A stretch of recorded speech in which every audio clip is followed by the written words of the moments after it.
हाँ जी, सभी भाइयों को नमस्कार। सबसे पहले तो थोड़ा मैं अपना परिचय दे देता हूँ। मेरा नाम जोगिंदर सिंह है और हमारी कंपनी का नाम हो गया यूनिक बिजनेस ग्रुप। और हमारी संस्था है जो लाइव स्टॉक में काम करती है। अपना कृषि विज्ञान केंद्र के नाम से हमारी संस्था है, थोड़ा ऊपर करके दिखा दें।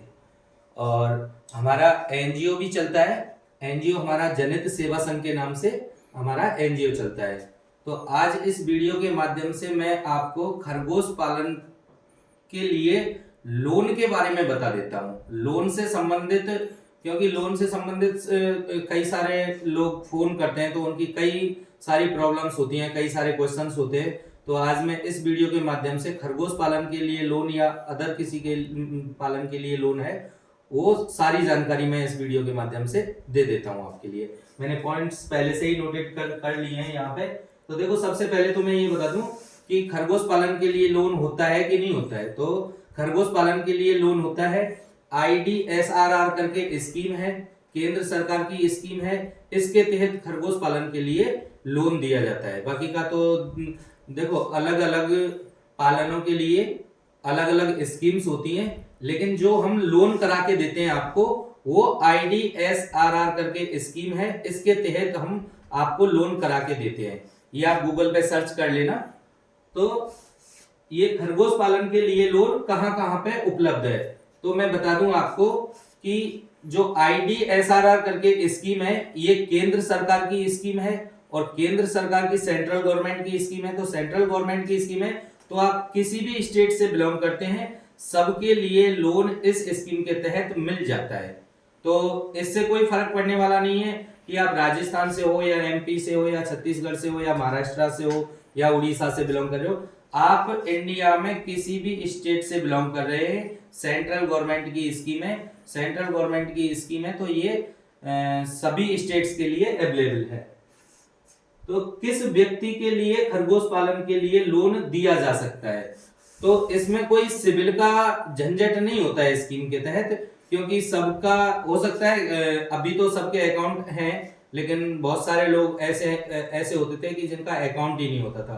तो इसमें सिविल नहीं चाहिए होता है। हाँ, 18 साल की एज से ऊपर एज होनी चाहिए और 60 साल से कम एज होनी चाहिए। उन सब लोगों के लिए उपलब्ध है। और ऐसा नहीं है कि मतलब ये किसी मतलब मेल के लिए है, यानी कि आदमी के लिए, या औरतों के लिए, जो लेडीज हैं उनके लिए भी लोन उनके नाम से भी हो जाता है। तो इसमें डॉक्यूमेंटेशन क्या लगते हैं, मतलब खरगोश पालन के लिए आप लोन लेते हो, लोन हम लोग करा के देते हैं, तो उसके लिए आपको डॉक्यूमेंटेशन क्या क्या देने होते हैं। तो मैं बता दूं आपको कि आधे से जो ज्यादा डॉक्यूमेंट्स हैं वो तो हमारे यहाँ से ही लग जाते हैं। यानी कि बिजनेस प्रोजेक्ट रिपोर्ट हो गया आपका, वो हम बना के देते हैं आपको। कोटेशन हो गया, एस्टिमेट हो गया, बिलिंग हो गया, ये सारी चीजें हमारे यहाँ से लग जाती हैं। और एक रजिस्ट्रेशन भी कराना होता है फर्म का, वो भी हम लोग ही करा के देते हैं आपको। तो ये सारे डॉक्यूमेंट्स तो हमारे यहाँ से लग जाते हैं। आपके यहाँ से जो डॉक्यूमेंट्स लगते हैं वो नॉर्मली डॉक्यूमेंट्स लगते हैं। तो उसमें तो आपका एक आधार कार्ड चाहिएगा, एक पैन कार्ड होना चाहिए और बैंक अकाउंट नंबर चाहिएगा।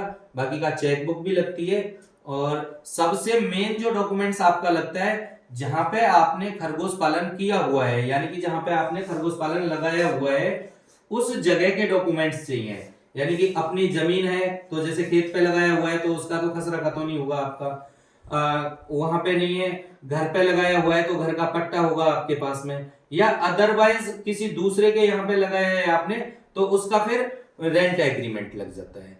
और 3 स्टाम्प लगते हैं 50-50 रुपए के, 2 स्टाम्प पेपर लगते हैं 10-10 रुपए के। तो ये नॉर्मली डॉक्यूमेंटेशन लगते हैं। अब बात आती है कि कितने का लोन हो जाता है। तो देखो, IDSRR करके जो स्कीम है, इसके तहत 2.25 लाख रुपए का लोन होता है। अब यूनिट की बात आती है, तो यूनिट आप चाहे 5 लगाओ, चाहे 10 लगाओ, चाहे 20 लगाओ, लोन फिक्स है इस स्कीम के तहत। यानी कि 2.25 लाख रुपए का लोन है, वो फिक्स है। और ये आपको 30 खरगोश यानी कि 3 यूनिट आप लगा के चलते हो, तो आपको ये स्कीम के तहत लोन मिल जाता है। बट 3 यूनिट हम लगाते नहीं है, क्योंकि हमें भी अपना ट्रांसपोर्टेशन देखना होता है। तो दूरी के ऊपर डिपेंड करेगा, 5 यूनिट से कम तो लगाएंगे ही नहीं अपन। तो 5 यूनिट आप लगा के चल रहे हो तो एक फाइल लग जाती है। आप 10 यूनिट लगा के चल रहे हो तो वहां फिर 2 जनों के डॉक्यूमेंट्स दे दो आप हमें, तो 2.25 लाख प्लस 2.25 लाख करके इस तरीके से 4.5 लाख का लोन हो जाएगा। बाकी का एक फाइल पे यूनिट आपकी कितनी भी हो 2.25 लाख रुपए का लोन फिक्स है जी। अब इसमें सब्सिडी कितनी आती है, तो देखो IDSRR करके स्कीम है, इसमें कैटेगरी नहीं चलती, इसमें मेल फीमेल का सिस्टम नहीं चलता कि भाई मेल के लिए इतनी कैटेगरी है, फीमेल के लिए इतनी कैटेगरी। इसमें चलता है जाति के हिसाब से दिया जाता है। तो जो लोग SC ST कैटेगरी से बिलोंग कर रहे हैं तो उनको तो मिल जाती है 75,000 रुपए की सब्सिडी, और जो लोग OBC जनरल से बिलोंग करते हैं उनको मिलती है 53,000 रुपए की सब्सिडी। तो ये सब्सिडी है 2.25 लाख रुपए पे, तो 4.5 लाख के पे तो वो तो 2 फाइल हो जाएंगी, तो 2 अलग अलग सब्सिडी हो जाएंगी उनके लिए। एक फाइल की बात कर रहा हूँ, 2.25 लाख रुपए का लोन मिलता है और इसमें जो सब्सिडी जाती है वो 53 और 75,000 रुपए की जाती है।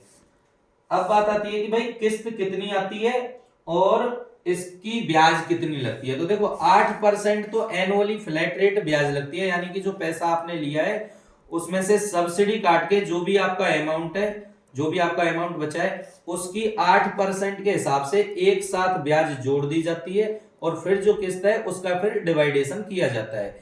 यानी कि 2.25 लाख में से आपने मान के चलो किसी का 53,000 रुपए की सब्सिडी जा रही है, तो 53,000 रुपए काट के जो पैसा बचता है उसके ऊपर ब्याज लगेगी। और 5 साल के लिए लोन दिया जाता है, तो 5 साल की ब्याज पहले जोड़ दी जाती है, पहले ही लगा ली जाती है, फिर उसकी किस्त डिवाइडेड होती है। और जो इस स्कीम के तहत जो किस्त बनती है वो तिमाही बनती है, क्वार्टरली बनती है, यानी कि 3 महीने की एक किस्त आपको देनी होती है। तो SC ST कैटेगरी वालों की जो किस्त आती है 3 महीने की, वो तो आती है 10,500 रुपए की सब्सिडी काट पीट के, और OBC जनरल वालों की किस्त आएगी 12,100 रुपए की जी। ये 5 साल के लिए लोन दिया जाता है। अब मैं बता दूं कि खरगोश पालन के लिए आप लोन की जब बात करते हो तो सबसे पहले मैं आपको ये जानकारी दे दूं